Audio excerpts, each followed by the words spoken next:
我们说的快的话，他能听懂吗？可以听懂是吧？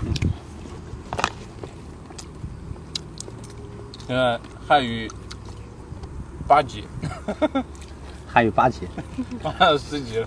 真假的？学完汉语就开始学河南话。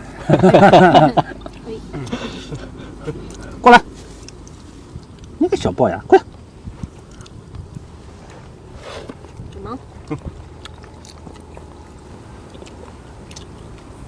这才有放松的感觉。嗯，你看，你其实现在到很多就是城里面的啊，很多这种露营区，其实它都是人很多的，就一片地方人扎根的。哇靠！对啊，人挤人，人挤人。你想想那么多人，你还露个啥营啊？还天天看人，我看，你还有心情放松吗？哎，那个他老婆来这边的话，会说汉语吗？他会说啊，但不会写。其实我只要出去，我就觉得挺好。出去人就舒服是吧？对，就比如说我现在出来在这儿待着，我觉得就感觉就挺棒的。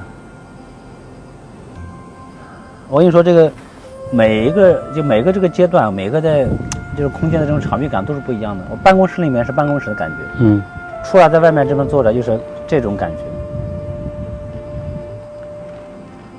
我哪怕我现在就是发呆，我不说话，我就干坐一下午，就感受一下，你看，这种微风，你隐隐约约你还能闻到这个湖的味道。哟，带了个外卖啊！他们还打包过来了。打了个包啊！哎呀啊！来，那你把这东西收拾一下。我觉得我可以坐地上，是吧？我不在公司啊，我在我家里面。